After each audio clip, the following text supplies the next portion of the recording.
America, these are the spoils that everybody is playing for. This is it. These are the spoils. The world is changing. All of the power is going to change. I'm sorry, but America is going to change. The question is, will she survive? The answer is yes, if we pay attention. So who is playing? Who is sitting at the table and saying, I'm putting more chips on the table? Who is actually playing? I contend the United States is not playing. The United States is being played. These are the players at the table, the real serious players. Everybody else is a clown. You have George Soros, you have Russia, China, and Islam.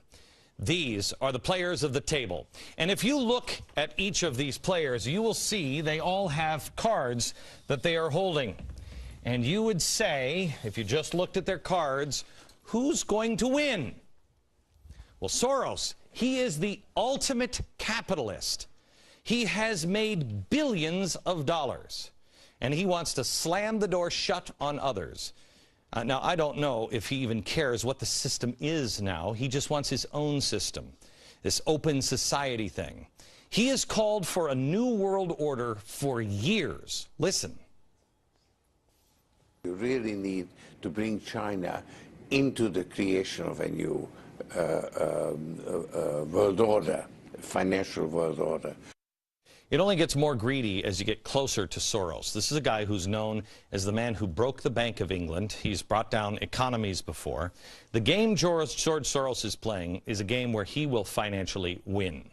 Soros and his allies, the allies in the government, and not just this government. He has allies in the labor unions. He has allies everywhere. Now, not the government and labor unions because he loves America and Democratic presidents or he supports the little guy in labor disputes, but because he believes they're cards that he needs to hold to win this pie, the accomplishment of his goal, the nouveau order. Now, how do I know that? From his own words. He has said he doesn't love the United States. He said that the United States is the biggest obstacle to the open society, which is a form of government that he envisions. Quote, the main obstacle to a stable and just world order is the United States. So why would he want to hold these cards? Again, if you don't hold them, someone else is. Clear enough for you? Not a fan, not a patriot. He's a guy who wants fundamental transformation of America.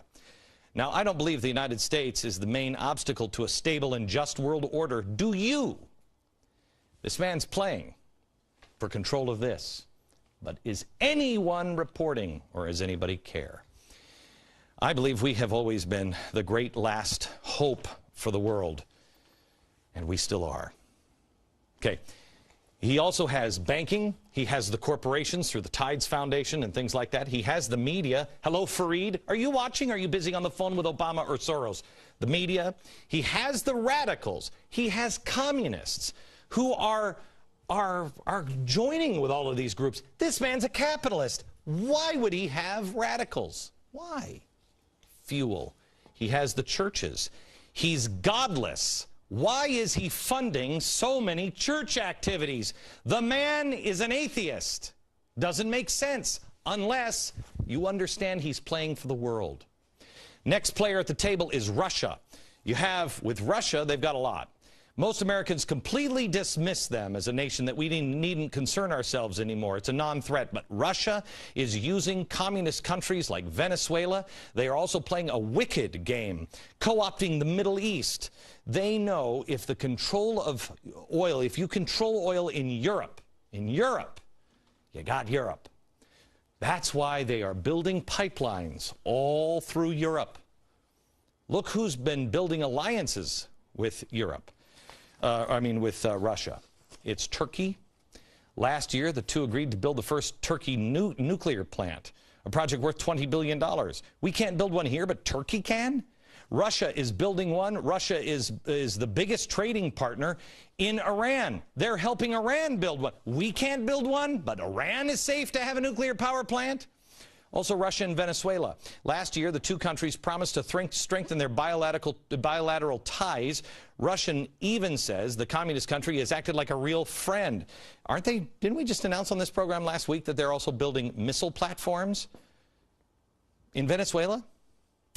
Russia and Pakistan. Earlier this month, the president of Russia and Pakistan got together, had a little chat about working together on energy products, like building a pipeline and exploring for gas. Russia and Libya. Russia's foreign minister just met with the rebel leaders. They are even strengthening ties with China. That's a country they hate each other. They've never been friendly. China pledged to be a key partner in Russia's plan to build up its Far East region, which is loaded with natural resources. Now let's take a look at China, shall we? I have to take a break. We'll come back and take a look at China. And then this one. And then what's the solution? Don't despair. There is hope. But you must know who's sitting at the table. Next.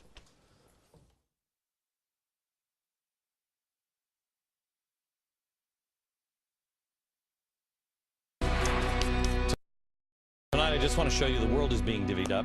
And I want to show you who the players are sitting at the table. Think of this as a poker game. And it's everything is in. And winner takes all. At least that's what some hope. Soros, we already showed you. He wants a new world order. He's with the UN. He's with the banks. He's with the corporations. An atheist is giving millions to churches to help him on this new world order. He's got radicals, communists helping him. He's on his payroll. I'm sorry, laundered money from him. He's got all of that happening. Why? He's a capitalist. You have Russia, radicals, military, and energy.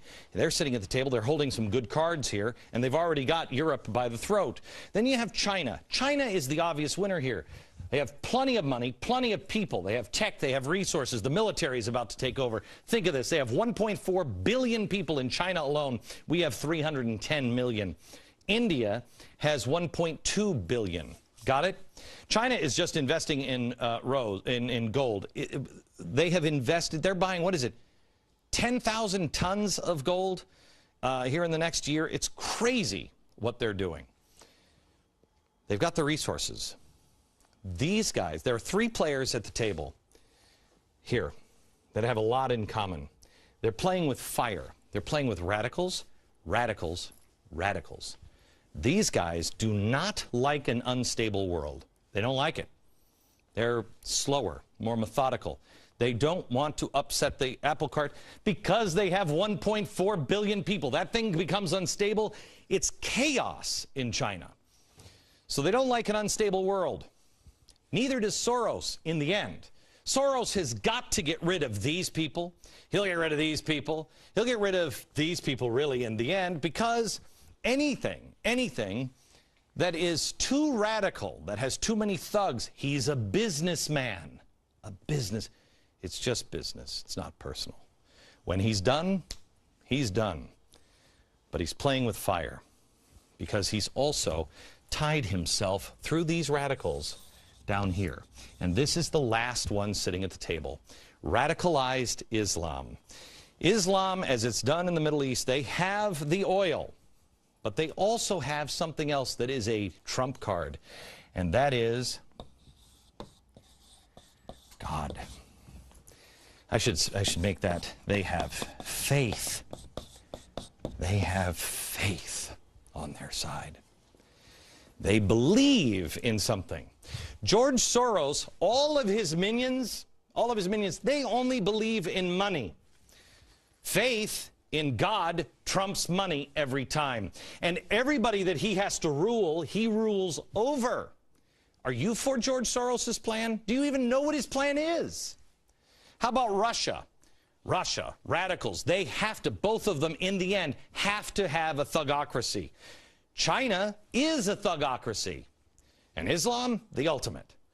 Chop your head off in the Middle East if you disagree. It's not the same Islam here, gang. Who gets control? Who gets control? They're all playing for the same world. But you notice I didn't say the United States is sitting at the table. We are a card. We're a card. We're not a player. If you don't think this has happened before, it has happened before. How did the most powerful naval force in the world for nearly 2 centuries just disappear? Remember when we started, we had to build new ships for England. How's that possible? On the Navy, on the Empire where the sun never set? How's it possible? Because we were this player at 1918. That was us. We had the money, and then we told people what to do.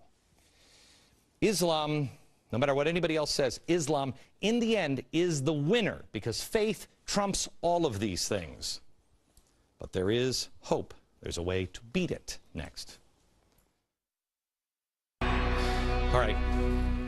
Soros, Russia, China, all of these things. Islam, radicalized Islam is the winner against those guys. It is, in the end. It might take us years to get there, but it will win in the end. Why? All of that stuff works for most of the world because people will go along with it. The Chinese, the Russians, many in the Middle East, they'll all just go along with it. They'll just take it. Even the Europeans will, but Americans won't. Americans won't do it unless we're robbed of our spirit. That's what Cass Sunstein is attacking. Be uncomfortable in your poverty so you become more responsible, more self-reliant, more moral. Be forged in the fire. That is Benjamin Franklin, and that is the American spirit. And we have to join together. Community organizing is the buzzword. In the end, who wins? The guy with the money? No. For a while, the people with the food and the people with the energy. But I contend it's not the people of faith. It is with the people with a firm reliance of divine providence that also fight for true freedom. It's the little guy that always wins. The giant lumbering corporations? No, they always lose. The giant bloated system set up by Louis in Versailles? Loser. For a while they may win. But it's the farmer behind the tree with a rifle or a rake. It was the farmer with the rifle and the rake hiding behind that tree that took the most lumbering giant of its day out. The most powerful nation on earth took him down. It is David that beats Goliath with faith every time. Goliath loses in the end because all Goliaths are arrogant.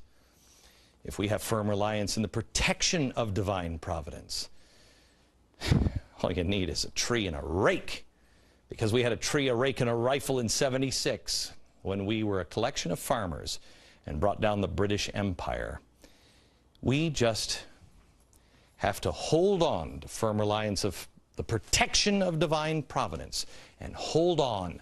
I'm telling you, gang, we must lock arms this summer to defeat the great powers of the earth and beyond that have aligned against us.